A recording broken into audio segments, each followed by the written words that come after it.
Teman-teman yang dirahmati Allah Subhanahu wa taala, di ayat kedua surat Al-Ankabut Allah menyampaikan sebuah sindiran.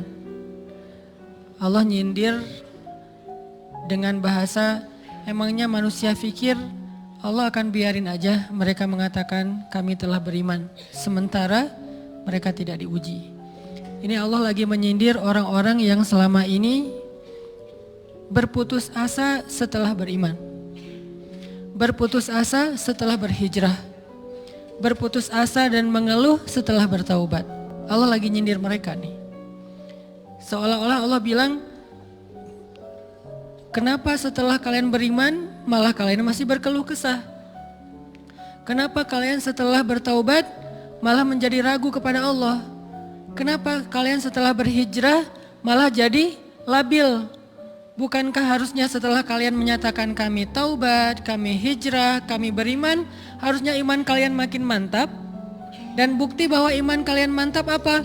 Bahwa ketika kalian diuji, kalian sama sekali tidak goyah. Jadi Allah Subhanahu wa taala seolah-olah mengatakan bahwa ujian adalah tabiat iman. Bahwa ujian adalah tabiat iman. Bisa diuji dengan ujian yang kita tidak suka, bisa juga diuji sebaliknya dengan ujian yang kita suka. Bisa diuji dengan ujian yang sifatnya fisik, bisa diuji dengan ujian yang sifatnya harta, bisa juga diuji yang lebih berat lagi dengan ujian yang sifatnya perasaan. Yang jelas semuanya diuji. Bisa diuji dengan ujian musibah, bisa juga diuji dengan godaan-godaan dari syaitan yang melalui hawa nafsu kita. Bisa diuji dengan kemarahan, dipancing oleh orang lain untuk marah, dipancing di sosmed untuk ngebalas komen-komen mereka, dipancing untuk berdebat, dipancing untuk akhirnya kita saling menjudge, saling menjatuhkan, saling menjelekkan. Ini semuanya bentuknya ujian. Makanya Allah Subhanahu wa taala mengatakan di pembukaan surat Al-Ankabut, kalau ujian itu adalah tabiat iman. Ujian dan keimanan itu nggak bisa dipisahkan. Apa hubungan antara iman dengan sabar?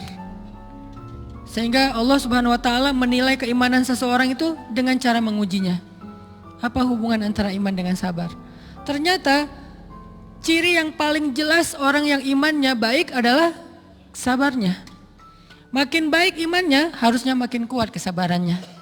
Jadi orang yang paling beriman itu tidak dilihat dari wawasan agamanya. Itu lebih kepada orang yang berwawasan luas, yang ilmunya banyak, tapi belum tentu orang yang wawasannya luas adalah orang yang paling baik imannya, belum tentu. Bukankah iblis itu wawasannya luas?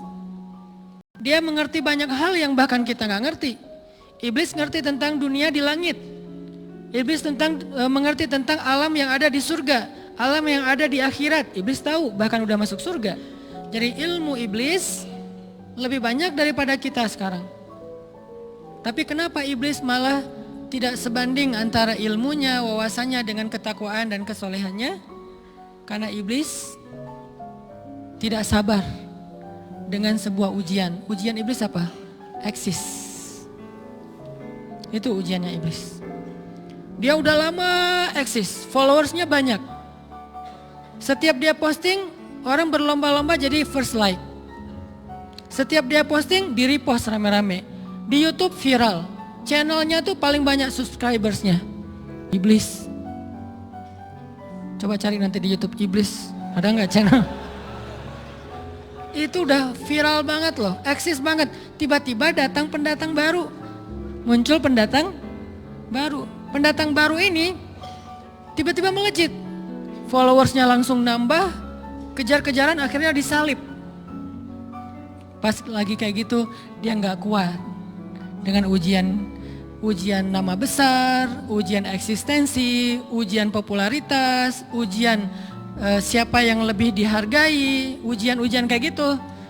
Sama kayak kita kadang-kadang ngerasa udah banyak jasa dalam sebuah organisasi, udah banyak jasa dalam sebuah komunitas, udah banyak jasa dalam sebuah lingkungan, masjid, sekolah, organisasi, teman-teman, kita yang paling sering berkorban. Tapi ternyata yang eksis, yang masuk media, yang masuk TV justru orang lain. Itu kan ujian ya. Nah ini nih yang kadang-kadang ujian namanya zulzilu, diguncang perasaannya. Bukan diuji dengan fisik, kadang-kadang ujian sakit, capek, lelah, buat kita bisa kita lalui tuh dalam sebuah organisasi nih. Kita lagi bikin kegiatan sosial, baksos di sekolah dengan OSIS-nya, dengan ROHIS-nya, di kampus dengan BEM-nya, dengan LDK-nya, kita bikin acara baksos. Kan effortnya lumayan ya. Kita begadang untuk meeting, kita survei lapangan, kita kerja malah tidur sehari cuma 1,5 jam, 2 jam. Fisik kita lelah, fisik kita capek, kadang sampai sakit. Sampai dirawat di rumah sakit gara-gara kena misalnya tipes gitu, gara-gara kita habis-habisan bekerja, itu buat kita gak masalah. Ujian fisik kita lalui. Dan besok mau ngadain lagi, kita yang paling semangat dan aktif. Gak masalah capek juga. Gak masalah juga kita lelah, gak masalah kurang tidur, gak masalah berjalan jauh, gak masalah. Satu, ujian harta. Kita yang justru nombokin. Kita yang nalangin dulu modal-modal untuk kegiatan-kegiatan tersebut. Kalau ternyata nggak tercover dananya, akhirnya nggak bisa dibalikin talangan kita, nggak apa-apa, kita ikhlas. Kita berkorban dengan harta kita. Butuh apa? Saya bayarin. Butuh apa? Kita lewatin ujian harta. Tapi begitu ujian perasaan, kita udah capek, lelah, kurang tidur, nombokin, nalangin habis-habisan. Ternyata teman kita yang jadi ketua panitia ada kadang cuman masalah itu doang, atau dia yang jadi PR-nya. Yang namanya PR ketika diliput oleh media kan dia yang muncul mukanya kan. Akhirnya diundang oleh misalnya hitam putih lah atau apalah. Kok dia yang muncul di sana? Atau diundang berdua tapi sampai di sana dia yang banyak ngomong, kita diam aja. Pulang-pulang pundung. Begitu besok mau ngadain lagi udah gak mau terlibat. Left group. Kenapa itu terjadi? Ujian zulzilu, perasaan. Itu yang dialamin oleh iblis. Iblis rela banget disuruh beribadah, sujud beribu-ribu tahun, kuat iblis. Kalau kita mungkin jidatnya hitam, kalau iblis mungkin udah kepala-kepalanya hitam, saking rajinnya sujud. Wah, ibadahnya udah ribuan tahun. Iblis disuruh berkorban dengan harta yang dia miliki, dia kasih aja semuanya. Tapi kalau disuruh dia ngalah dari Adam untuk memimpin alamin, menjadi khalifatullahi fil ard, menjadi pemimpin wakilnya Allah di muka bumi, buat iblis ini berat. Kenapa dia? Ana khairum min, saya lebih baik daripada dia. Saya lebih senior daripada dia. Saya lebih sehat daripada dia. Saya lebih keren daripada dia. Saya lebih. Ujian emosional, ujian ego, ujian perasaan, itu yang lebih berat buat kita. Kadang sakit dan dirugiin orang lain, teman segala macam kita masih oke lah. Selama ini asal kita ngumpul selalu gua yang bayarin, oke deh, nggak usah dibahas. Baru dibahas nanti pas sakit hati. Kalau belum sakit hati kan nggak dibahas kan? Nggak apa-apa deh, kita terus yang bayarin, kita traktirin ngopi apa segala macam, nggak pernah dibahas. Kebersit sih di benak kita, cuman nggak mau dibahas. Kenapa? Udahlah biarin aja, easy going. Kemudian kayak kita yang capek harus rempong sana kemari segala macam, selalu acaranya di rumah kita, akhirnya kita yang bayarin, kita yang rempong, nyiapin segala macam, bebersih sendiri. Tapi begitu ada yang nyakitin perasaan kita sedikit aja, semua itu balik lagi. Dari dulu ya, nah keluar kan? Kenapa? Dipancing oleh ujian perasaan. Jadi ternyata yang paling berat itu adalah zulzilu, diguncang perasaannya. Kita kadang-kadang habis-habisan buat seseorang, nggak masalah. Hujan-hujanan dia yang pakai jas hujan, kita nggak pakai apa-apa, nggak apa-apa. Sakit-sakitan juga, dikerok dan segala macam, biarin aja. Kalau perlu misalnya kalau bannya lagi kempes, dia naik Grab, kita dorong-dorong motor terus cari tempat segala macam sampai tengah malam, nggak apa-apa deh buat dia. Apa sih yang nggak buat kamu? Begitu dia selingkuh, keluar semuanya. Mulai list report keuangan. Wah dulu sekian, sampai uang receh-receh juga dihitung kan ya. Kenapa bisa kayak gitu? Perasaan kan? Nah ini nih yang kita coba belajar. Mungkin malam ini kita lebih banyak membahas tentang sabar terhadap ujian perasaan. Karena banyak macam-macam ujian. Nah, gimana kita memanage perasaan kita? Gimana cara kita merecovery perasaan kita dengan bab sabar? Insya Allah nanti akan kita lanjutkan setelah selesai sholat isya. Barakallah. Bismillahirrahmanirrahim. Teman-teman yang dirahmati Allah Subhanahu wa taala, kita lanjutkan tentang masalah sabar. Terutama sabar zulzilu, ketika kita diuji dengan ujian ego, marah, perasaan, sakit hati, yang kayak gitu-gitu. Ini ujian jauh lebih berat daripada ujian fisik dan ujian harta. Termasuk rasa cinta, rasa benci, kadang itu menjadi ujian. Kenapa ujian bikin kita jadi tidak lagi logis, nggak realistis, dan kadang-kadang mengabaikan hal-hal nilai-nilai yang kita selama ini pegang sebagai satu kebenaran. Kita ngabaikan batasan-batasan syariat. Ini semuanya ujian dari Allah Subhanahu wa taala. Sehingga tidak disebut orang yang beriman kecuali ketika Allah Subhanahu wa taala melihat dia sabar dalam ujian. Kalau dia nggak sabar dalam ujian, malah di dalam pembukaan surat Al-Ankabut tadi Allah menggolongkan mereka termasuk orang-orang yang munafik. Apa arti yang orang munafik? Orang yang mengaku beriman tapi sebetulnya dia tidak beriman. Apa salah satu buktinya? Dia tidak sabar. Jadi kalau kita mau menilai diri kita mukmin atau munafik, dan ini bukan materi untuk menjudge orang lain, oh ternyata dia itu munafik, bukan. Lagi-lagi konsep kita belajar itu angle-nya untuk diri kita sendiri. Saya sangat tidak merekomendasikan kita belajar untuk mendapatkan kaca pembesar, mencari-cari kesalahan saudara kita. Tapi kita belajar untuk semakin bisa bercermin untuk menemukan aib dan kekurangan diri kita. Jadi semakin kita tahu ilmu agama, semakin kita tahu ayat dan hadis, semakin kita punya cerminan untuk menilai diri kita dan memperbaiki diri kita. Bukan nyari kaca pembesar untuk memperjelas aib-aib dan kesalahan orang lain. Kalau kita pengen menilai diri kita ini orang yang mukmin atau munafik, caranya lihat aja kita sabar nggak nih, terutama dalam masalah emosional, dalam masalah ego, dalam masalah marah, dalam masalah hawa nafsu, dalam masalah perasaan cinta, dalam masalah benci segala macam. Masih bisa nggak kita adil bahkan kepada orang yang kita benci? Adil kepada orang yang kita benci, adil kepada musuh sekalipun. Bahwa jangan sampai kita gara-gara gak suka kepada seseorang, kita berlaku zalim kepada dia. Jangan. Ini berarti kita harus ngelawan ego kita sendiri. Ego untuk memaafkan orang lain, ego untuk bisa melupakan kesalahan orang lain, ego untuk bisa berlapang dada dengan hal-hal yang gak nyaman daripada orang lain. Ini adalah ujian yang paling berat. Di situ kita bisa lihat kita nih mukmin atau munafik. Kalau nggak pernah sabar sama sekali dalam masalah ego, dalam masalah emosional, berarti jangan-jangan kita tergolong di antara orang-orang yang kata Allah wa ma hum bimu'minin. Mereka bukan orang yang beriman. Kata Allah di surat Al-Ankabut, mereka itu adalah wala ya'lamannallahul munafikin, orang-orang yang munafik. Nauzubillah min dzalik. Kalau kita merasa pernah sabar terhadap emosi kita, sekarang kita lihat sesering apa kita sabar terhadap emosi kita. Maka derajat seorang mukmin tergantung tingkat kesabarannya. Ada yang orang sabar hanya kalau disakiti dengan satu kata. Ada yang sabar dengan satu kalimat.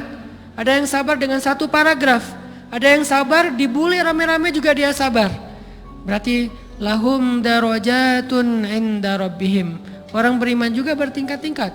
Dan tingkatan itu tergantung tingkat kesabaran kita dalam menghadapi ujian, salah satunya ujian emosional kita, perasaan kita.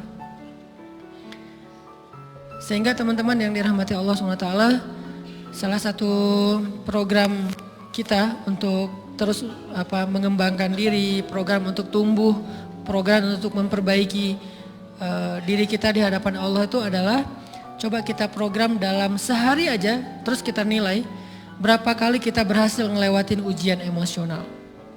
Bukan cuma marah, termasuk cinta, benci, tersinggung, sakit hati, kayak gitu-gitu. Berapa kali kita bisa berhasil melewati itu dalam sehari?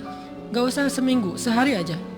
Di jalan, sama temen, di grup WA, di IG, di Twitter, di mana gitu. Coba kita lihat berapa kali kita bisa menahan diri kita dan bersabar. Bukan berarti tidak respon ya, bukan berarti pasif. Kita bisa merespon tapi dengan cara yang elegan. Kita bisa merespon tanpa harus memperlihatkan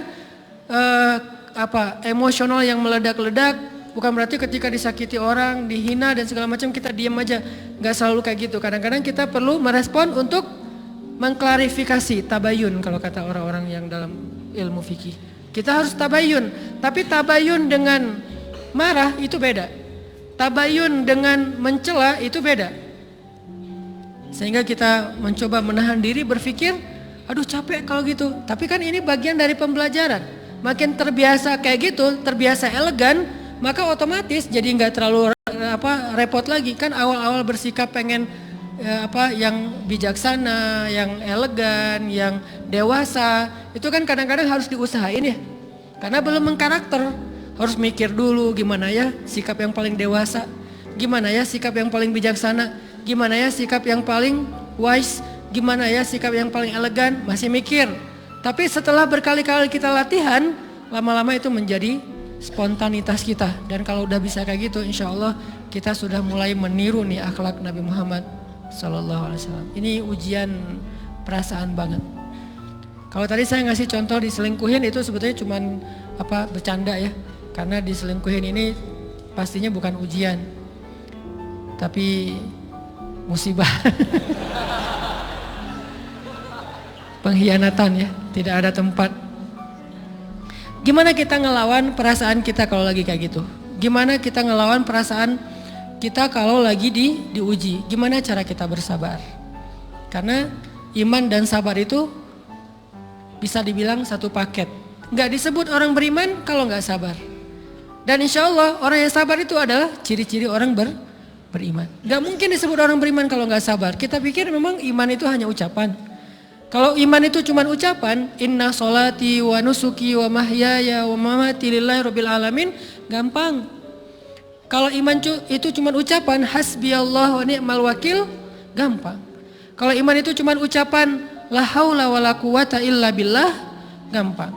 Kalau iman itu cuma ucapan, iyyaka na'budu wa iyyaka nasta'in, gampang. Tapi Allah mengatakan, wa ma hum bimu'minin. Ahasiban nasu ayyutraku ayyakulu amanna wa hum la yuftanun.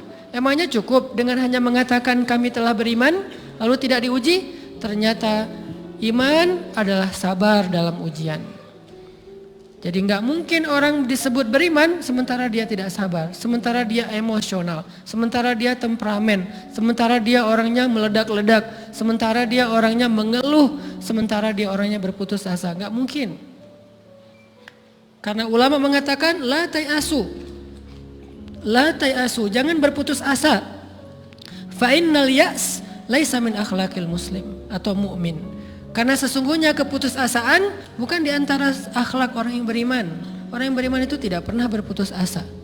Serumit apapun masalah kita, kalau kita punya yakin sama Allah bahwa Allah ala kulli syai'in qadir, maka kita pasti akan punya harapan. Kalau kita yakin bahwa Allahu Akbar, sebesar apapun masalah kita, Allah lebih besar daripada masalah kita kan? Bukankah kita mendengar Allahu Akbar, Allahu Akbar. Ada gitu yang lebih besar daripada Allah? Harusnya kita tidak pernah berdoa kepada Allah sambil mengatakan, ya Allah saya punya masalah besar. Itu sama aja dengan kita ngeledekin Allah. Sama aja kayak kita datang ke teman kita bilang gini, saya mau pinjam duit. Enggak akan banyak kok, saya tahu kamu kalau kebanyakan kamu gak akan sanggup. Kan gak mungkin kita ngomong gitu kan ya. Saya lagi banyak hutang nih, saya mau minta tolong sama kamu. Insya Allah saya gak akan minta seutuhnya. Saya tahu kamu juga kurang duitnya, saya minta dikit-dikit aja lah. Kan gak gitu kan cara kita minta tolong. Sama aja kita doa, ya Allah saya punya masalah besar. Ngomong ke Allah punya masalah besar. Kalau kita ngomong ke manusia kayak gitu wajar. Tapi ke Allah, ya Allah saya punya masalah kecil nih. Apa? ada hutang sedikit, berapa? 100 M. Allah kan ghaniyun, maha kaya, jadi jangan pernah mengatakan 100 M itu besar di hadapan Allah. Kita ngeremehin Allah banget. Bukankah Allah maha kaya? Jangan pernah mengatakan bahwa musibah kita, ditinggalkan orang yang kita cintai, dibully seluruh dunia, itu besar di hadapan Allah. Bukankah Allah cukup buat kamu, kata kamu? Inna sholati wa nusuki wa mahyaya hasbiyallahu ni'mal wakil. Jadi Allahu Akbar. Sehingga kalau kita berdoa, ya Allah saya punya sedikit masalah. Bukankah Umar pernah mengatakan, ya nafsi, idza daqat alaikid dunya, fala taquli ya rabbi indi hammun kabir, faquli ya hammun indi rabbun kabir. Wahai jiwaku, kalau kamu merasakan kesempitan, kegalauan, bingung, sakit, jangan pernah kamu mengatakan ya Rabbi saya punya masalah besar. Tapi katakanlah, wahai masalah, saya punya Rabb yang maha besar. Iman dan harapan, berharap itu nggak bisa dipisahkan. Iman dan sabar itu nggak bisa dipisahkan. Iman dan berserah diri atau menyerahkan urusannya, tawakul atau kita nyebutnya tawakal, nggak bisa dipisahkan. Bagaimana kita mau menyebut diri kita mukmin sementara kita nggak sabar ketika diuji dengan perasaan? Alhamdulillah kalau kita selama ini masih bersabar dengan ujian fisik. Ujian fisik yang setiap hari kita alamin apa? Lelah, capek, pulang kerja, pulang sekolah, pulang dari kampus, ngaji. Capek kan? Belum lagi macet-macetan, belum mandi pula. Dari tadi pagi, dari semalam kurang tidur, dan segala macam. Lelah, capek, ngantuk. Kadang-kadang sampai drop kesehatan kita. Kita bisa lalui itu, nggak apa-apa, capek-capek juga. Yang penting saya pengen belajar. Jalan nih jauh-jauh, ada yang dari Sumedang, ada yang dari Lembang, ada yang dari Banjaran, dari mana-mana datang pengen ngaji. Jarak jauh nggak apa-apa, macet nggak apa-apa, lelah nggak apa-apa, habis duit nggak masalah. Tapi sampai di sini kesenggol dikit aja sama teman kita, dalam ucapan mungkin, dalam ekspresi kadang-kadang kita senyumin nggak dibalas senyum, atau mungkin hal-hal sepele. Itu bikin seolah-olah amal kita yang udah habis-habisan tadi jadi berkurang sampai habis pahalanya. Ujian perasaan. Kadang-kadang datang ke sini nggak ada rasa tidak nyaman sedikit mungkin dengan teman kita atau dengan orang yang di sebelah kita, akhirnya kita merasa tersinggung, akhirnya kayak jadi berlebih-lebihan. Di tangga, di pintu, pas keluar, di tempat wudhu, di mana, hal sepele sebetulnya, tapi mengganggunya bukan fisik kita, yang terganggu bukan harta kita, tapi yang terganggu perasaan kita nih, rasa nyaman kita yang terganggu, seolah-olah hilang semuanya. Jadi nggak berarti, ini namanya ujian teman-teman. Mudah-mudahan kita bisa istiqomah dalam masalah perasaan ini. Teman-teman yang dirahmati Allah Subhanahu wa taala.